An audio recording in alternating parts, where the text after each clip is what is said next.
Hello, hello, hello. Welcome to another episode of Flora Magoria. Coming to you again from the ugliest kitchen in America. I'm your host, is Bianco. And this is my buddy Bert. Bert's had a long winter. We've all had a long winter. Okay, so today is the much discussed Aloe episode that I've been planning for months. And anyway, like I said, this is Bert. Bert was my first Aloe. He's not looking so good right now, but about six years ago, I got Bert from some friends of mine from college, Adam and Lisa Beisinger, who are awesome people, and I love them. Hi guys, if you're watching. And Bert was actually a pup that grew on a plant of their grandmother's that they had been taken care of for a long time. So it's pretty cool. And from there, Bert kept propagating because Bert is a hoe. As you can see, there's more upstairs. There's my little teeny guys over here. I got a lot of aloe. It propagates pretty quickly. So today we're going to talk about repotting Bert and all of his friends in new soil and what I do for that. And also, since spring came pretty fast this year, we're going to also talk about potatoes, and we're going to cut up some potatoes for planting at the end of the episode. So that should be pretty fun. Stay tuned. Okay, so the history of the aloe is a very long one. It's been around for millennia. There are writings from Greek and Egyptian scholars from 2,000 years ago. Well, the Greeks were from 2,000 years ago. The Egyptians were probably longer than that, talking about the healing benefits of aloe. Aloe is a very interesting plant. I had to write this down. It's from the family Asphodelaceae. I'm not pronouncing that right. And the genus of aloe has over 400 species in it. Now, this is only one. This is aloe vera, what's known as true aloe. As you can see, we have the classic white dots, the spiky tines,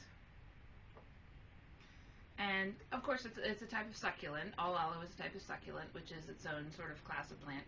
And they're very interesting. They originally, this is very interesting. In researching this, I did not realize this. I thought they came from Egypt, around there, the more desert places, arid deserts of northern Africa. But it turns out that scientists have traced the aloe plant to the Al Hajar Mountains in Oman, which are very dry, arid, rocky, sandy, not a lot of great soil for them, which is why they can take a lot of punishment soil-wise. And it's also why you want to pay attention to how quick draining the soil is that you use. And we're going to get to that too. But also, aloe has been, I guess the second place that it had cropped up history-wise was in Sudan and Somalia, and probably also Ethiopia, because it's like right in the middle there, where it was also fairly common. And now these days, of course, aloe is grown worldwide. It's still very common in dry tropical areas. It's in moist tropical areas, in dry desert areas, in the Mediterranean, and as you can see,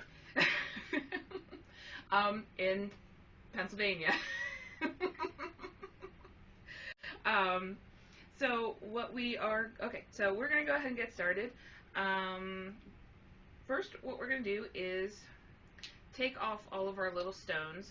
Now, I like to keep these on top just because it's sort of like mulching, as you can see with some of our examples here. I just have them surrounded on the top, and that's to keep the dirt off of the tines. I'm going to keep the tines clean because, obviously succulents will flower, but these guys don't really flower very much. So all of the light that they take in for food comes from their tines. Now, as mentioned, aloe are a warm weather loving plant.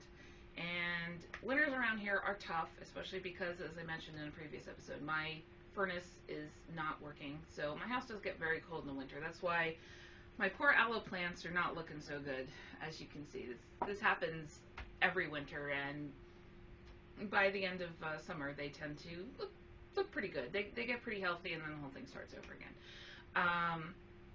But I'm hoping to move these to a more a less harsh place this winter, and hopefully they will not have such a bad winter. Um, so I don't remember where I was going with that. Oh my god. All right. So what we want to start doing is taking our pots, taking our plants. Actually, I'm going to start with a different plant here, and then Bert. I'll get to Bert later. All right. I'm going to take off our stones, and I'm placing these in a little colander, and I'm going to give them a nice rinse off. Okay. And now holding onto our plant and all of our pups between my fingers to give them support. We don't want anything breaking off here. I'm going to just carefully dump out our pot.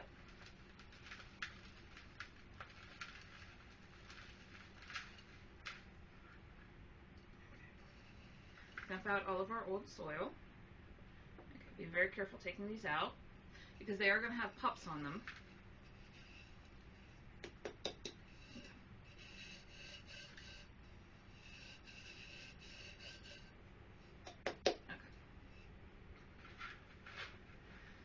Alright, this soil has been in, I try to do this twice a year, usually in the spring when I'm doing my first planting, and in late fall when I move all my plants in and, clean up my garden and stuff like that.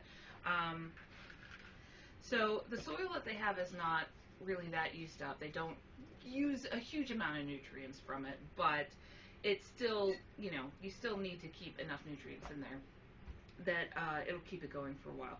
So what I tend to do with the old soil, what I do is I dump out all of the old soil and I mix in my special fertilizer blend of boiling down eggshells, banana peels, and wood ash that I get from my fire pit. That's what I use for most of my fertilizer for most of my plants, and it works really well. Now, if you do this for your aloes, you want to keep about a neutral pH for your plants, and you want to not, like, if you buy fertilizer, you want to make sure you buy fertilizer specifically for succulents that has a low percentage of nitrogen in it. I do put in nitrogen, bump up the nitrogen when I'm making fertilizer for my other plants, but I avoid that with my aloe. You can also use Epsom salt. Epsom salt is really good. I don't tend to have that in the house, but one of these days I'll get around to getting it because Epsom salts are good for other plants too. I know people think salt is going to kill everything, but if you use it judiciously, it can put a lot of minerals back into your plants. As we all know, American soil is missing a lot of nutrients from over gardening and over farming, and there are problems there that need to be addressed. Anyway, so what normally happens is I will dump out all the soil, I'll make my special fertilizer, and I'll mix it into the old stuff. Then I'll take the old stuff and do about half and half with new soil. The most important thing to remember, I'm going to put that down, when with succulent soil is that it needs to be fast draining. You don't want water sitting on the roots. That is very important. It needs to go in, do its job, drain out. And using normal potting soil, like normal potting soil, I don't have a smaller bag of this right now, can be a problem just because it is more designed to hold in soil or hold in water and liquid around the plants. So if you want to buy your own soil, you can find varieties of succulent mix, and it's usually cactus and succulent, or this is cactus, palm, and citrus.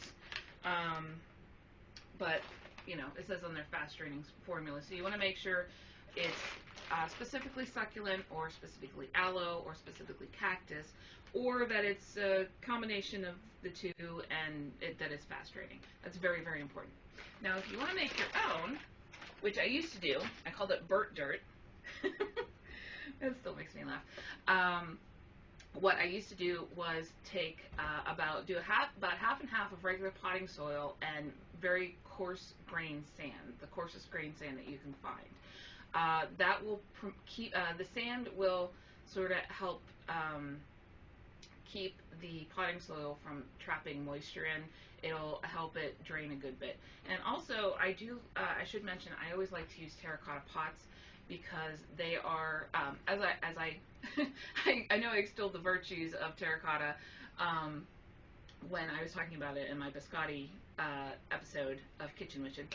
But they really are good. They help control moisture, and since they are a natural material, they will help draw moisture, excess moisture out of the soil through the body of the pot. So these are very important to have. Not so much the plates. You can keep these if you want. They don't really do anything except keep water from draining out everywhere. If you want to put them in normal plates, like dinner plates or dessert plates, anything that fits on the bottom, that's fine. But these were just super cheap when I bought a bunch of these. So I was like, okay, whatever, that's fine. And I broke a bunch of plates, so I don't have the plates to do it. So anyway, what I do with these is I will just stick them in the dishwasher. You want to make sure they're clean on the outside, clean on the inside, just so you don't have anything in there that's, clogging it up. You don't have any old dirt in there. You want to make sure everything is nice and clean. Now, as for the plants themselves, okay, we're going to take the one that we just took out. And I don't know if you can see this, but some of the pups are already falling off here. So what we want to do, I always give them, okay, you can go ahead, you can see that the pups coming up here out of the root structure. These are a little bit loose, so I'm going to go ahead and just take them off right now.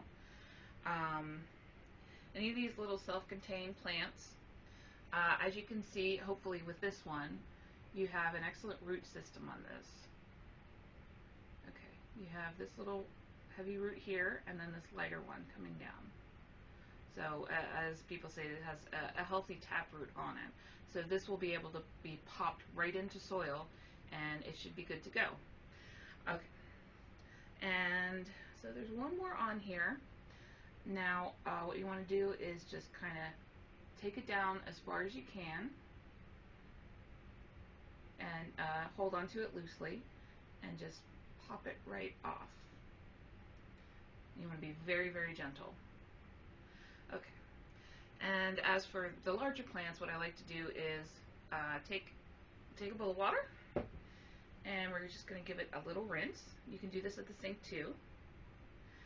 But I just, it's been 6 months, so I like to clean if there's any dust or dirt or anything on the tines. I just like to give it a nice wash. And sort of try to get some of this excess dirt and stuff off the roots. But this is very, very important. You need to be very careful with this. And extremely gentle, because you can shock the root system. I mean, I know aloe can take a beating. My friend Lisa told me that one of her aloe plants kept falling over, and all the dirt kept falling out, and it was just sitting there with a bunch of rocks and no soil in it, and it was fine. They are tough little buggers, but you can still shock them pretty well. And what this also does is it helps wet down the plant. You don't want the plant to dry out too much, because again, when you put it in soil, you can shock it.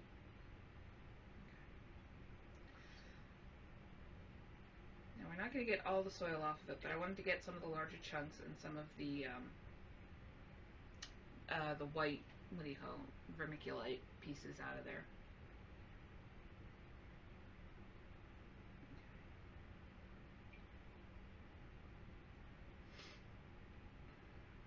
There we go. Okay, it's not too bad.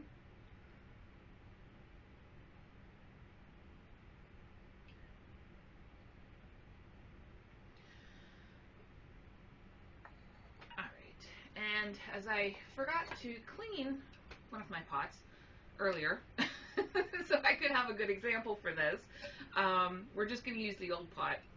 Now, what I like to do is, and I forgot my trusty coffee filters. I use these for everything. So what I like to do is, because of this big hole in the bottom, while I pot it, I like to just pop a little coffee filter down in there so that I don't have a mess of the loose soil coming out the bottom. And this will eventually just, well, you can put it on your little cup if you want, your little plate on the bottom if you want. But I find this works a little bit better. It creates less of a mess. I tend to do this for all of my planting. And since the coffee filter is specifically designed to allow liquid to pass through but not solids, it works pretty well. Okay. And then what I'm going to do, what I tend to do is I give my stones a little wash and let them dry. And like I said before, we're going to do about half and half. I'm going to put the old, again, imagine that I put fertilizer in this and it's ready to go. And we're going to talk about making that fertilizer later in the series, because that's going to be pretty fun. Make your kitchen smell very interesting. Like banana farts. Okay. So we're going to do about half of the old and about half of the new on the top. And again, this is bought soil, so you can trust, that you don't have to do too much with it. That it's going to be nice and loose and very light. It won't pack together like typical potting soil will. Okay. Now you don't want to press it down, make it firm like you would with other plants, but I do like to just kind of give a little bit of a pat, just so we don't have loose soil flying everywhere. Okay, I'm going to take our newly depupped aloe, and what I like to do, I have some, and as you can see, some little dead branches here. I like to kind of pull them off, and sometimes these little overly dried edges, I'll just take a pair of scissors and snip them right off. And sometimes these little dead spots, and just give them a little haircut, so they can, like with all plants, it's not a bad thing to trim them back sometimes. And then, actually, normally for this, I would probably get a larger pot than this, because as you can see, the top of the dirt is about here. So it wouldn't be a bad idea to go up to the next size. These are like any other plants in that regard. The bigger the pot you put them in, they will fill them, even though it may not look like it. You just want to make sure that the larger the root gets, the more room it has to do whatever it's going to do. And we're going to just gently put that in. And as you can see, I tend to fill it up slightly and poke a hole in for the root, and then we can fill up from there.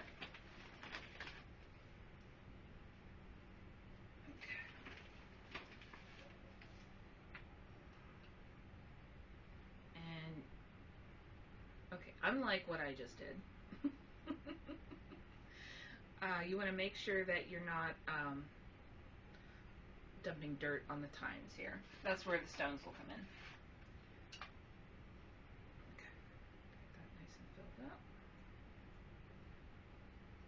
Give it a little bit of a pat down, but not too hard. We're going to go ahead and place our stones in. Our newly cleaned stones that I didn't clean because I don't have the time. And these are just river rocks you can buy anywhere. Just smooth river rocks for like landscaping purposes. And there we go. Okay. Now, what you can also do, now after you've potted it, you can take, what I do sometimes is I take just a cheap paintbrush with a head about that big, about as wide as these, and I just go ahead and keep the paintbrush dry and just dust off all of the dirt in here. Because it can, not only is it, is it bad because you want to keep the tines clean, like I've mentioned, but it can also, depending on what kind of potting soil you use, it can also have some adverse effects on the skin of the succulent there.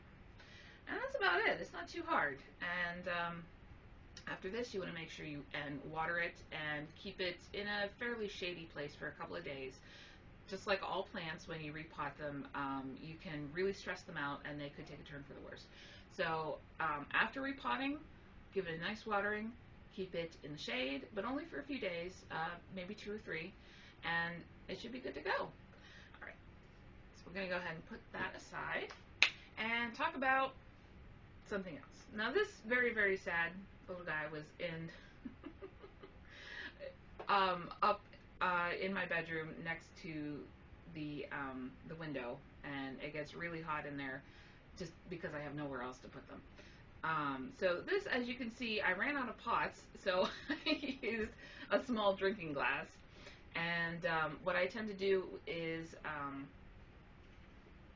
since glass does not behave the way that terracotta does, there we go, get out of that. In terms of draining and drying out soil, it'll hold in everything. So what I like to do is, you can see some of them came out here, I'll take some of the same river rocks, and I'll go ahead and just line the bottom of the cup with them, about 1/3 of the size. And now obviously you wouldn't put a larger plant in it like the one that we just did.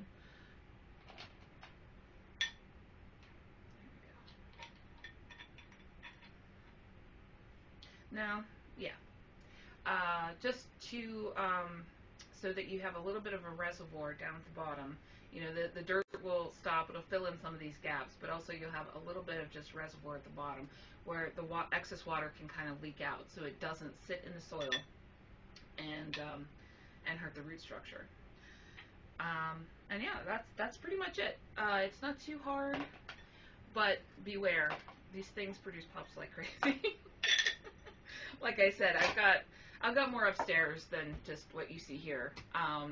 So they will, yeah, you're gonna have a lot of aloe.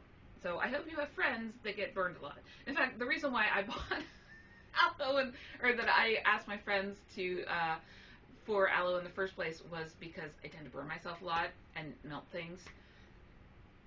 Yeah. So I figured it would be good to have on hand. Plus, it's an interesting plant, Also, so if you get burnt, what I tend to do is I'll take a healthy plant, I'll just clip off a little bit of it and slice it open, and I will put some of it on my skin, put some of it on a pad or a Band-Aid, and just wrap it right up. And also, you can use aloe goop, which is what I call it. I don't know what the actual name of it is, but you can use aloe goop for sunburns too, and if you have something like razor burn or brush burn or something like that. Going through, I used to work as a residential care aide for disabled people in a group home, so we were required to carry first aid and CPR, and it's always important when you have a burn or something that you don't put anything on it that's like too heavy where it can't breathe. So it's always loose wrappings, stuff like that. And aloe is perfect for that because it is just a very nice light liquid, and it will take the time of your burn down significantly.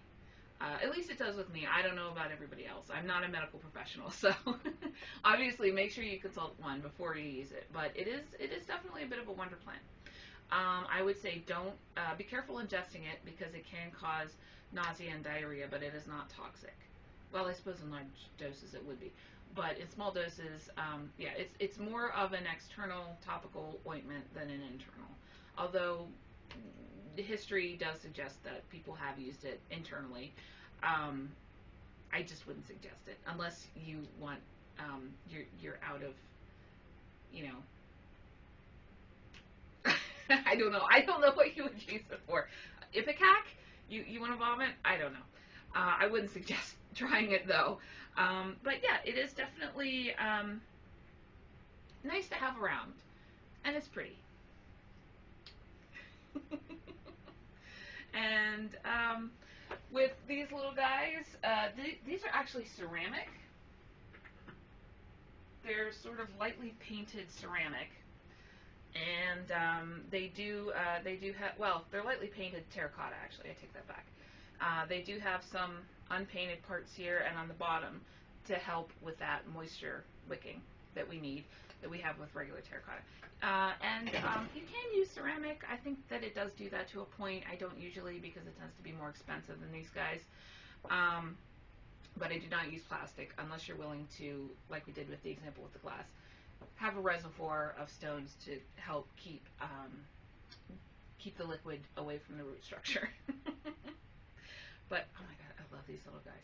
I found these like 2 years ago, and I was like, oh, they're cute little owls, and then they came and they were just so ridiculous and bizarre and just amazingly kitschy that it reminded me of the goblins from Troll 2. I don't know if anybody's seen that movie. I love that movie. So I was like, oh my god, I'm the druid chick from Troll 2 now. This is all I've ever wanted in life. I have to go make out with some corn now. Anyway, yeah. So anyway, that's about all for aloe that I can think of. I'm going to be doing the rest of my plants probably here this week or next week, because it's about time. You know, it's about that time. And I will post pictures on my Facebook page and probably my Twitter page when I'm finished with everything. So that'll be fun, something fun to look forward to. And I'm going to clean this up, and we will be back in a second to talk about getting our potatoes ready for planting. So hold on. All right, we are back with my magically clean table with the power of cooking show magic. I don't know. Anyway. All right, we're going to talk about getting potatoes ready to plant. So as you can see here, I have some russet potato starters that I bought from Lowe's for like $4. Nothing wrong with that. And I bought some red potatoes from the grocery store for like half that, I think. So basically what I did is it's pretty much the same thing. These are pretty much just tiny russet potatoes. And this is just a super tiny red potato and a super giant red potato. And together they would make about the same amount. So what we want to do is take your potatoes and leave them somewhere nice and sunny and let them go for a few days to a week.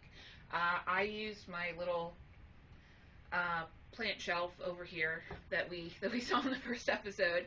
I left them under my grow lights, and they sprouted very nicely. And that was about a week or so ago. So as you can see, we've got our little eyes here growing out. So what we want to do, we have a cutting board, and we have my trusty paring knife. So we're just going to go ahead and start cutting these. Now what you want to remember is to cut just small chunks. Usually I just do like a little V. So I have a little triangle here. And what you want to try to cut chunks with either a very, very large established eye or two smaller eyes. Now in this case, I'm going to this is going to be one cut here for these two.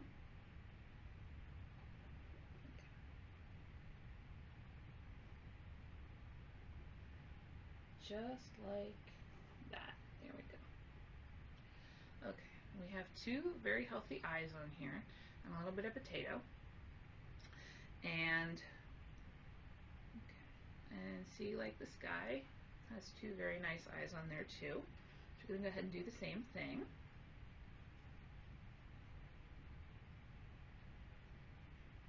There we go.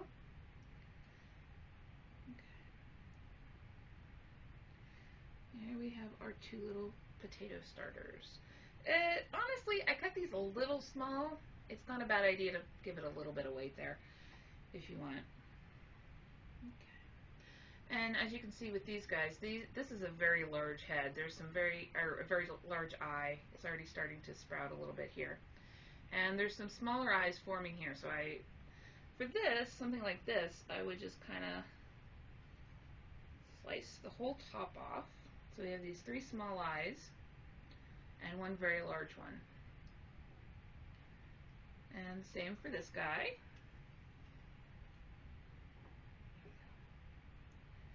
And this guy only has, he has a couple there. There we go. Okay, that's fine. Okay, and we have our big boy here. So we have a large one here and a smaller one. So we can make that a piece.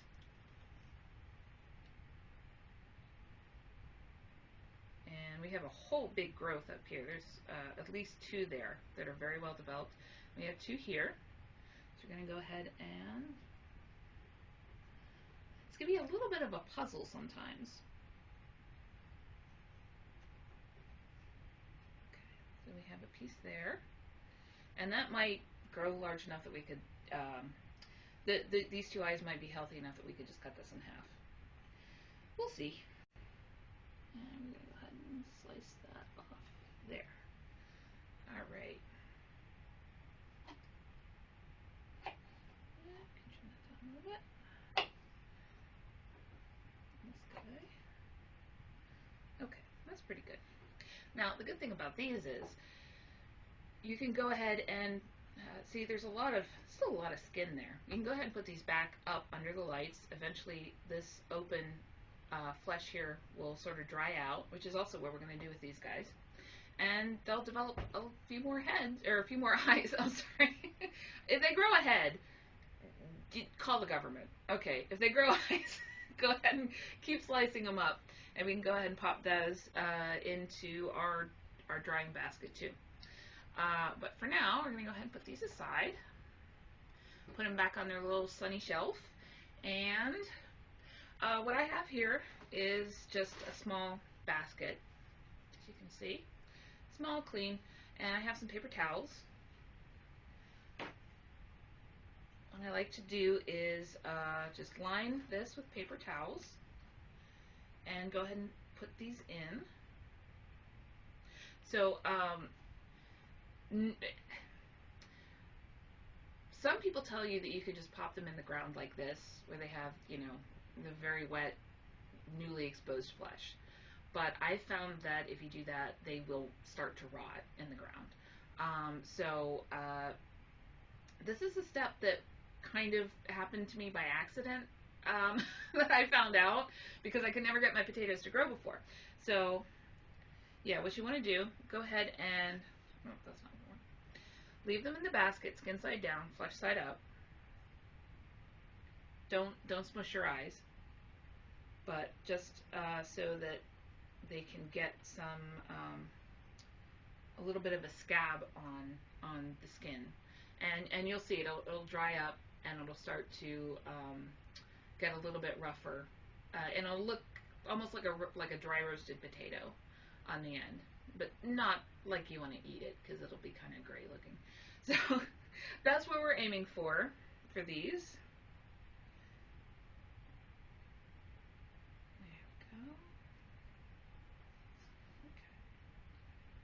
We got our reds, we got our russets, and we'll have a few more. I don't know if you can tell, but there's a couple more small eyes forming on this. So, and basically, you just want to leave that for, depending on how warm your house is, a few days, a week. If it's still cold where you live, it might take a little longer. But you know, the basket is just to help with airflow, because again, they can rot if you put them in a sealed container. And the paper towel is just to help with avoiding extra moisture in there, to help soak up any extra moisture that you get. If you want, you can just loosely put one on top, just so you know bugs won't get to it. Because I don't know about you, but I'm having a fly problem in my house. It happens every year around this time. It's annoying. So there you go. And those will get nice and scabby, and then you can just pop them in the ground, and they should be good to go. As far as picking potatoes, from what I understand, the best way to do is let the greens grow up, let them flower, and then let them start to die, and that's usually the sign that you can pull up your potatoes. And that's about it. Not too hard. Sometimes just a lot of steps, and if you break it down, it's not too bad. So that's what I found with both cooking and planting things, and sometimes the rest of life too. But okay, so that is all for this episode of Floramagoria. Thank you for joining me and my baby Bert here. And we'll see you next time. Bye.